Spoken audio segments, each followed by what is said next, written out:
A gente falou aqui na semana passada que a elite do esquerdismo da América do Sul participaria nessa semana do Fórum Mundial de Pensamento Crítico em Buenos Aires, na Argentina. Quase todo mundo confirmou presença. Os brasileiros Fernando Haddad, Dilma Rousseff, Guilherme Boulos e a comunista Manuela Dávila. Tem também a ex-presidente da Argentina, Cristina Kirchner, e o uruguaio Pepe Mujica. Lula até queria ir, mas não pôde, até porque está preso lá em Curitiba. Nessa segunda, foi a vez da ex-presidente empichada falar. E antes de tudo, a Dilma quis garantir que haveria tradução. Solta aí, André. Eu queria iniciar, espero que haja tradução. Vai haver tradução, Dilma.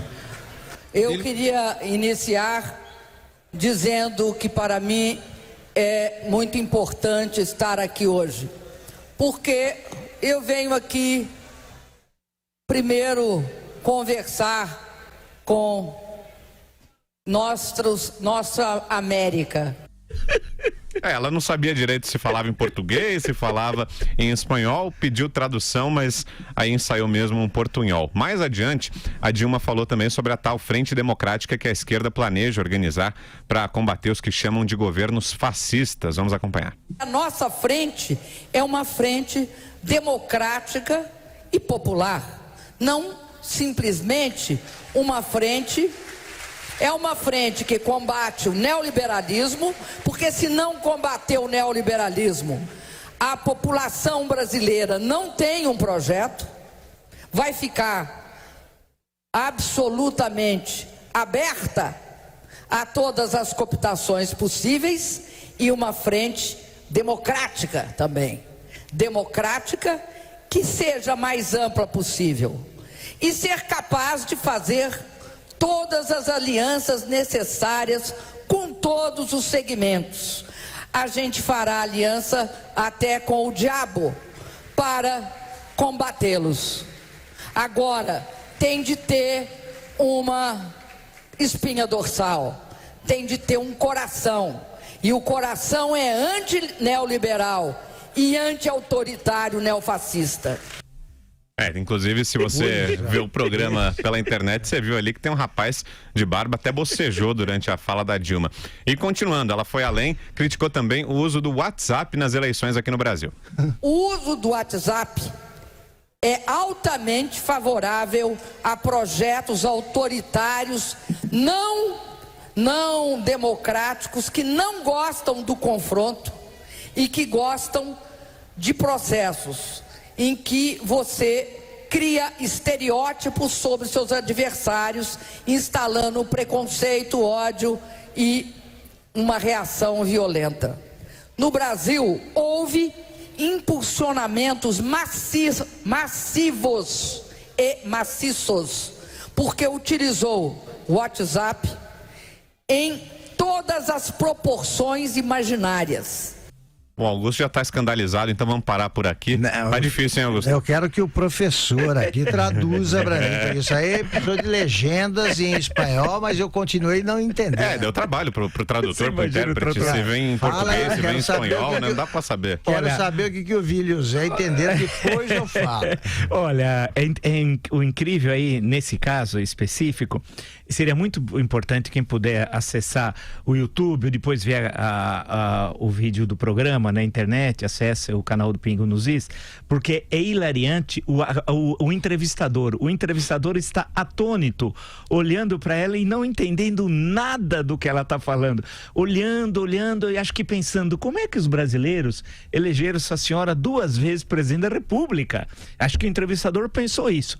Os que estavam ouvindo, atônitos, um inclusive estava bocejando, os outros olhando assim, pensando como é que os brasileiros em 2010 e 2014 elegeram a senhora Dilma tal. E como ela no segundo turno, porque no primeiro ela não compareceu, mas no segundo turno, nos debates, ela enfrentou, e até numa boa, em 2010 a José Serra, em 2014 a Aécio Neves. Então não é que ela era um gênio, era que os dois eram péssimos debatedores. Mas e o que chama, é uma coisa assim inacreditável, o jeito dela, a forma como ela tem enorme dificuldade de construir um raciocínio lógico. Ela não consegue construir, inclusive, uma simples sequência que a gente aprende no antigo primário, hoje no ensino fundamental 1, né? Que é fazer uma espécie de descrição, né? A professora ou o professor colocava uma coisa e falava, descreva isso, o menino correndo atrás da bola, o menino corre atrás da bola, ao lado tem um cachorrinho, ao fundo tem uma casa, quer dizer, é uma sequência que você consegue fazer uma descrição. A Dilma não consegue. Como é que essa senhora administrou o Brasil? Foi ministro das Minas e Energia, ministra da Casa Civil e foi 2 vezes eleita presidente da República. E por pouco, ao menos as pesquisas indicavam, e estavam totalmente erradas, graças a Deus, que ela seria eleita senadora da República representando o estado de Minas Gerais. Quer dizer, é um negócio assim inacreditável e quando ela tenta falar o espanhol, aí ela usa 2 palavras, é um negócio hilariante, né? Ela querendo, tradutora foi falada nuestra foi até pro italiano, Nuestra América. Que ela não sabe, é um conceito lá atrás, ela é de uma ignorância do José Martí. José Martí, líder da independência cubana no final do século XIX, né? Que vem toda a discussão da construção da ideia de Nuestra América e tal. Quer dizer, uma ignorante, uma incapaz, corrupta, né? E essa senhora, graças a Deus, parece que nos livramos dela, espero que politicamente para todos sempre, né? Isso é um dos meus... O Vila aludiu a um dos mistérios que me atormentam aí há muito tempo. Como é que o Brasil elegeu essa mulher 2 vezes e como é que o Brasil sobreviveu a ela? Ia acabar. Se não viesse o impeachment, países acabam, né? A Argentina, por pouco, não acabou. Ainda corre riscos. E o Brasil esteve nas mãos de uma mulher que não consegue fazer formular uma frase com começo, meio e fim. Ela não tem raciocínio lógico, você percebe pelas pausas bêbadas que ela faz, você não sabe por que apareceu aquilo aí. Alguma coisa acontece no caminho percorrido do pensamento dela, se é que existe, até a boca. Alguma coisa acontece que deforma tudo e impede que a gente compreenda o que ela está dizendo. Ou alguém aqui entendeu como é que é essa frente que ela quer fazer. Aí ela põe no meio, ela lembra da frase do Churchill, né? Me alio até o demônio para combater o Hitler. E ela põe lá, tem gente que se alia até ao diabo e ninguém sabe o que ela está dizendo. Então você não sabe o que aconteceu com o WhatsApp, o que aconteceu com a frente e afinal você não sabe o que ela disse. E eu dizia isso quando eu comecei a perceber que a Dilma não fazia sentido. Eu comecei a achar que eu estava meio doido, porque eu perguntava para amigos jornalistas assim, mas vem cá, vocês entendem a Dilma? O que ela fala? Aí eu ouvia coisas do tipo, não, você sabe que ela conversando em particular, ela é melhor, porque acho que ela fica nervosa em público. Não, ela não consegue se expressar. E eu não conheci ninguém, Vila, e Zé e Vitor, ninguém assim.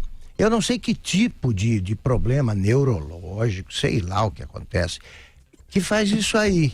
E ela ficou 5 anos no poder fazendo isso. Né? Ela é a mulher que conseguia enxergar um cachorro oculto por trás de cada criança. Essa é a Dilma. E aí, Zé Maria, você que acompanhou de perto o governo dela, algumas coisas não mudam, né? Zé Maria fala de um mês. Pois é, e eu convivi, né? Tivemos algumas conversas no Palácio e assim, realmente, na conversa pessoal, ela é claro que não tem nenhum brilhantismo, isso a gente não pode esperar nunca, mas também não é essa loucura. Augusto, eu vou te mostrar um outro exemplo. O Joaquim Roriz dominou Brasília, foi o grande fenômeno de Brasília, e ele era pior, mas muito pior do que a Dilma, muito pior. Aí uma vez, conversando com um psicólogo sobre isso, e ele me explicou que esse tipo de discurso infantilizado acaba atraindo pessoas também infantilizadas ou que não entendem e que vê com certo cuidado, com certo carinho.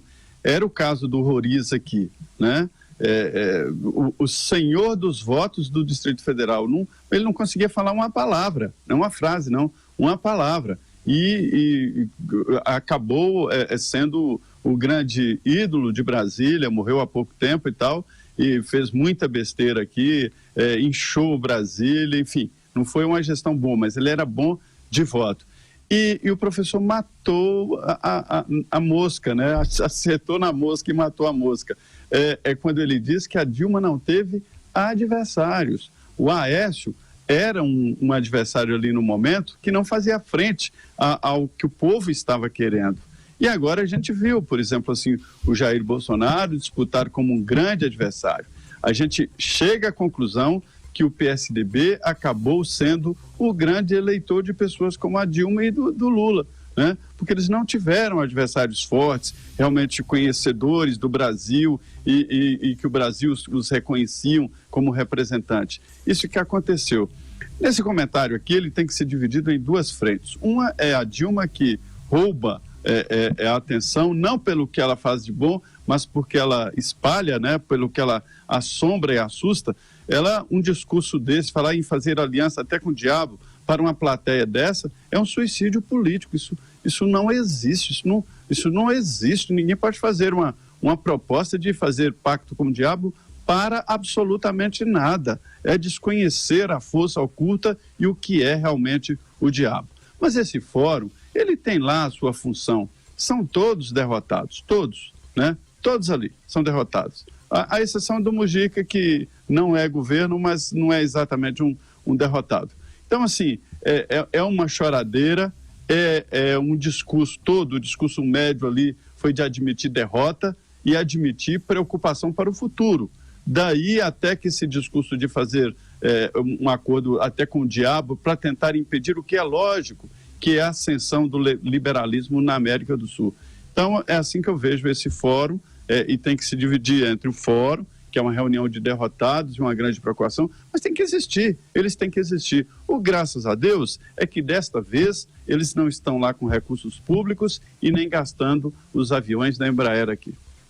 Agora só, Zé, ela usou completamente fora de contexto e ela não diz coisa com coisa, ela acaba confundindo essa declaração do Churchill, que fazia sentido porque ele estava explicando o seguinte, por que ele tinha se aliado à União Soviética. Sim, isso, sim. Então ele dizendo, olha, para vencer o Hitler, então ele estava a União Soviética é que configurava aí que tinha semelhanças com o diabo na cabeça dele, porque ele era anticomunista, para explicar o que ele tinha feito, né? Se aliava a qualquer um para segurar o avanço do nazismo. Ela bota uma coisa dessas no meio, ninguém entende nada. Não dá para entender, é uma cabeça baldia. Você vai jogando tudo lá, dejetos, coisa aproveitável, papel, tudo, e aí alguma coisa sai da cabeça dela que é habitada por um neurônio só, né? E é curioso porque ela pega algumas ideias soltas, o Augusto, né? Seria interessante fazer um estudo, assim, do cérebro da Dilma. Eu acho que aí teria de chamar os lombrosianistas, o Lombroso, o Cesare Lombroso e tal, para fazer um estudo, porque eu fico imaginando, o fundador da medicina legal, grosso modo, no Brasil, foi o Raimundo Inda Rodrigues, maranhense, mas estudou na Bahia, morreu jovem, aos 44 anos, assim, trabalhou muito, escreveu muito, e ele tinha muito isso, foi quase que o introdutor do lombrosianismo no Brasil, porque ela faz duas referências a duas ideias diferentes. Uma é o conceito no Nuestra América, que é do José Martí, líder da independência cubana. Quando vem a independência cubana, ele já morreu, o Fidel Castro depois quer 80 anos depois, 70 anos depois, quer transformá-lo em esquerdista. Ele nunca foi o Martí esquerdista, marxista, nada disso, tal. E a questão bem destacada pelo Augusto, da questão da Segunda Guerra Mundial, porque naquele momento, a partir de junho, 22 de junho de 41, com a invasão da União Soviética pela Alemanha nazista, a Inglaterra estava isolada, né? Toda a Europa sob domínio direto ou indireto do nazismo. Os Estados Unidos não tinham entrado na guerra, né? E elas segurando toda a marinha, a aeronáutica e o exército nazista, uma coisa fantástica a resistência. E a figura do Churchill se transformou na grande figura daquele momento histórico e tal. Aí quando vem a invasão, aí ele é o primeiro a estabelecer, buscar uma aliança com a União Soviética e pontos em comum contra o inimigo. Quem era o inimigo comum? A Alemanha nazista, antes inclusive da entrada na guerra dos Estados Unidos, que é só em dezembro daquele mesmo ano, em 1941 e tal. Então ele ouviu falar disso, dessa expressão diabo, ouviu falar do Martí em algum lugar, só que não se conecta o discurso com o que ela está falando aí. E as pessoas, o público está atônito, ouvindo aquilo, falando, mas essa senhora está dizendo o quê? Porque os outros, o Malemar, o Boulos, a Manuela, o Múrrica, a Cristina, vão fazer algum discurso que tem alguma conexão lógica, apesar de ser absolutamente equivocado da primeira à última frase. Mas a questão que se coloca no caso Tem dela. raciocínio lógico. E aí, a única pessoa que realmente, o Augusto destacou um ponto que, e última observação minha sobre isso, para não me estender, a primeira pessoa que eu vi falar que não tinha nexo o discurso da Dilma foi o Augusto, né? O Augusto Nunes ficava repetindo essa questão na TV, já pegando trechos do discurso. Então parecia que ele era um doido mesmo. Quer dizer, todo mundo entendia, fingia que entendia. Não, parece seminário, quando eu fazia na graduação de teoria da história, colocavam uns filósofos que ninguém entendia nada. Aí o pessoal dava o seminário fazendo cara de inteligente. E todos os alunos faziam cara inteligente, né? Sabe aquele ar de conteúdo? Quando você faz ar de conteúdo? Todo mundo entende, ninguém entendeu nada. Então a Dilma parece os seminários de teoria da história na minha juventude. Ah, maravilha. Augusto, você falou do cachorro aí, ó, o André preparou aí pra gente. Tem aí, André? Hoje é o Dia das Crianças. Ontem eu disse que o Dia da Criança é dia da mãe, do pai, das professoras. Mas também é o dia dos animais. Sempre que você olha uma criança, há sempre uma figura oculta, que é um cachorro atrás. O que é algo muito importante. Deu pra entender? Continuo não entendendo nada, mas é uma frase espetacular.